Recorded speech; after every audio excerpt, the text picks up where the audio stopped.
आदिदेव महादेव को अगर आप पकड़ के बैठ जाएंगे तो क्या काल कोई कुछ बिगाड़ सकता है? जो ताखे में है वो मार्कंडे जी हैं और जो अर्घे में हो भगवान शिव हैं। अगर आखिरी स्टेट में भी हो, मृत्यु के कगार पे हो, उसके हाथ से अगर चावल स्पर्श करा के, चावल और सुपारी स्पर्श करा के ले आकर के यहाँ पे महामृत्युंजय शुरू करा दिया जाए तो मैं ब्रह्मा तो नहीं हूँ, ना मैं हनुमान जी हूँ, लेकिन ये जान लीजिए कि मृत्यु जरूर टल जाती है। त्र्यंबकम यजामहि सुगंधिम पुष्टिवर्धनम उर्वारुकमिव बंधनान मृत्योर्मुक्षीमामृतात्। महादेव तो महादेव हैं और भोले भंडारी हैं। आपको बता दें कि महादेव का सबसे जो पसंदीदा मंत्र है, एक बार मंत्र मारे बोले कि ये 100 साल जिएगा, दूसरी बार उस पर मंत्र करके और जल पी के बोले कि ये 1000 साल जिएगा। दोनों प्राणी को दोनों हाथ से आशीर्वाद देते हैं, बोलते कि जाओ बेटा पुत्रवान भव। तो यमराज ने दूतों को बोला कि आज मार्कंडे नाम बालक का अंतिम दिन है, जाओ उसका प्राण लाओ। कहें कि तुम मार्कंडे का काल हो तो मैं क्या हूँ? बोले प्रभु आप तो कालों के काल महाकाल है। कहें जब जानते हो कि मैं महाकाल हूँ तो महाकाल के सामने काल की क्या हो सकता है?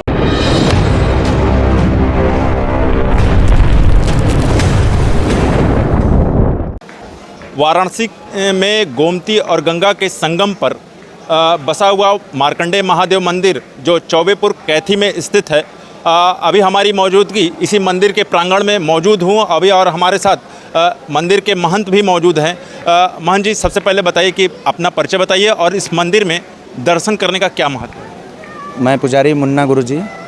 दर्शन करने का मनवांछित फल प्राप्त होता है, मतलब A to Z कोई भी मन्नतें मांग लीजिए सब पूरी होती हैं। और उसके अलावा यहाँ पे विशेष करके पूजा पाठ होता है पुत्र के लिए, गर्भाधा और आयु के लिए। उसके उपरांत भगवान शिव ने ही बताया कि मनवांछित फल प्राप्त हो, यानी A to Z कोई भी मन्नतें मांग लीजिए।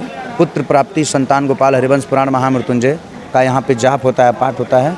और उसके उपरांत ग्रह बाधा, काल, शब्दोष की पूजा यहाँ पे होती है। सत्यनारायण भगवान की कथा होती है यहाँ पे। ऐसी मान्यता भी है कि अगर कोई मृत्यु के करीब पहुंचने वाला है तो उस अगर रुद्राभिषेक या उस तरह का जाप, महामृत्युंजय जप करे तो क्या कुछ लाभ मिलता है? कोई अगर आखिरी स्टेट में भी हो, मृत्यु के कगार पे हो, उसके हाथ से अगर चावल स्पर्श करा के, चावल और सुपारी स्पर्श करा के ले आकर के यहाँ पे महामृत्युंजय शुरू करा दिया जाए तो मैं ब्रह्मा तो नहीं हूँ, ना मैं हनुमान जी हूँ, लेकिन ये जान लीजिए कि मृत्यु जरूर टल जाती है और टली भी है। न जाने कितने लोग, मेरे प्रत्यक्षम किम प्रमाणम, मैं खुद ही प्रमाण हूँ, न जाने कितने लोग अभी। अब बात करें सावन का जो पवित्र महीना चलता है तो ऐसे में तमाम श्रद्धालु आते हैं, तो ऐसे में श्रद्धालुओं को क्या करना चाहिए, या फिर मंदिर को जानने के लिए श्रद्धालु क्या करना चाहेंगे? मंदिर में श्रद्धालु अपना आते हैं, पूजा पाठ दर्शन करते हैं। दर्शन पूजन करके बहुत से श्रद्धालु आते हैं, अपना वीडियो भी बनाते हैं। वीडियो बना करके यहाँ मार्कंडे महादेव का नाम लेकर के लोग डालते हैं, उससे दूर दूर तक वीडियो जाता है, लोग देखते हैं। देख करके लोग अपना फेमस होता है मार्कंडे महादेव, लोग जानते हैं। जो नहीं जानते वो लोग जान के आते हैं यहाँ पे। गुरु जी, थोड़ा सा हम चाहेंगे जो गर्भगृह में 2 मूर्तियाँ रखी हुई उसके बारे में थोड़ा सा। पहले तो मार्कंडे महादेव मंदिर ये जो जाना जाता है, मार्कंडे महादेव, मार्कंडे ऋषि हो गए। जो ताखे में है वो मार्कंडे जी हैं और जो अर्घे में वो भगवान शिव हैं। तो पहले मार्कंडे जी की ही पूजा होती है, उसके बाद भगवान शिव की पूजा होती है। भगवान शिव ने बताया कि मार्कंडेश्वर महादेव, पहले मार्कंडे महादेव और पहले मार्कंडे जी का नाम रहेगा, उसके बाद मेरा नाम रहेगा। तो पहले उनकी पूजा होगी, उसके बाद मेरी पूजा होगी। तो ये गुरुजी ने बताया कि पहले हमारे मार्कंडे ऋषि का पूजा होगी, फिर उसके बाद हमारी पूजा होगी।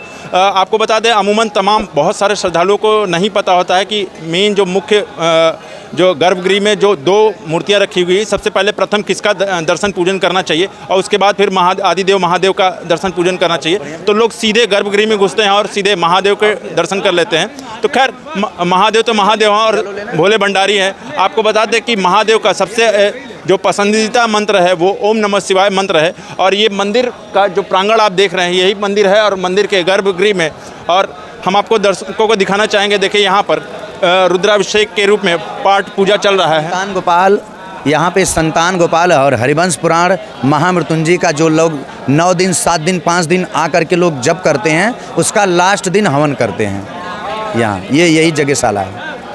तो और भी कोई यज्ञशाला है या सिर्फ? नहीं, मेन यज्ञशाला यही है, यहीं पे। मंदिर के गर्भगृह के सामने क्यों रखा गया? कुछ इसके बारे में, इसका भी तो कुछ इतिहास? नहीं, ये मंदिर के सानिध्य में जहाँ पे भी होता है, कहीं भी पूरे भारत में किसी भी मंदिरों में देखेंगे तो मंदिर के सानिध्य में ही ये हवन कुंड होता है। गुरुजी, एक और जानेंगे, जो माताएं और महिलाएं होती हैं वो मंदिर की परिक्रमा भी करती हैं, तो क्या उससे भी परिक्रमा करने से भी कुछ लाभ मिलता है क्या? पहली बात तो भगवान शिव की परिक्रमा अर्ध होती है, लेकिन ये मार्कंडे जी हैं इसलिए यहाँ पे परिक्रमा पूरी होती है।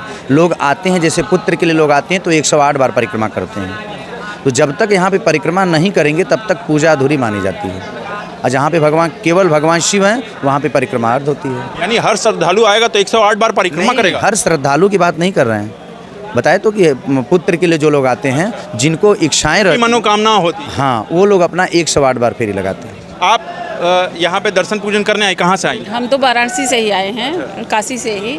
और इनकी महिमा तो न्यारी है। मार्कंडे जी हैं, मार्कंडे ऋषि थे, उनके पुत्र जो हुए हैं तो उनकी आयु केवल 5 वर्ष ही थी। हैं तो जो ऋषि थे, गौतम ऋषि, उन्होंने जो है इनको कहा, बेटा तुम्हारी वर्ष तो आयु तो यहीं तक है, तुम भोले बाबा की उसको करो। और यहीं से इनका मंत्र भी आया है, ओम त्र्यंबकम यजामहि सुगंधिम पुष्टिवर्धनम उर्वारुकमिव बंधनान मृत्योर्मुक्षीमामृतात्। तो जब वो आए इनको काल हरने के लिए, तो वो जो थे गौतम ऋषि जी, उन्होंने कहा कि इनको आप पकड़ के बैठिए।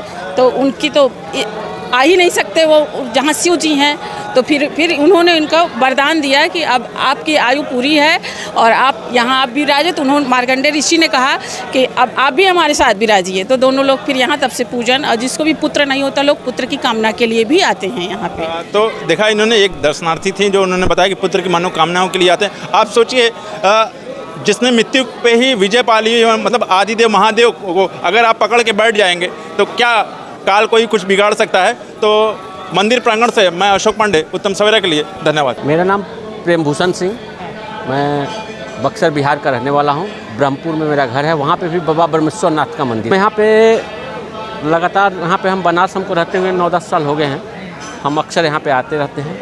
हमको यहाँ पे आने के बाद बहुत सुकून मिलता है।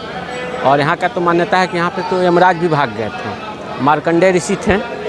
यहाँ का दंत कथा यही है कि मार्कंडे ऋषि थे। मार्कंडे ऋषि शंकर जी के अनन्य भक्त थे।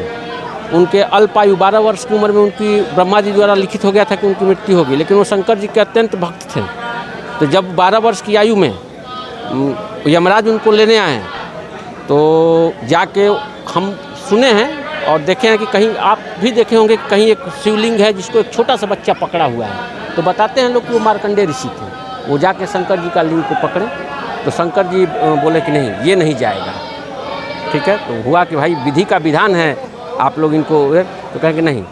तो शंकर जी द्वारा ही महामृत्युंजय मंत्र का उसी समय हुआ था कि ये एक बार मंत्र मारे, बोले कि ये 100 साल जिएगा। दूसरी बार उस पर मंत्र करके और जल फिर बोले कि ये 1000 साल जिएगा। और तीसरी बार कहा कि ये मरेगा ही नहीं, ये मरने वाला नहीं है, ये अखंड। और उन्हीं के लिए त्रिशंकु का निर्माण किया गया।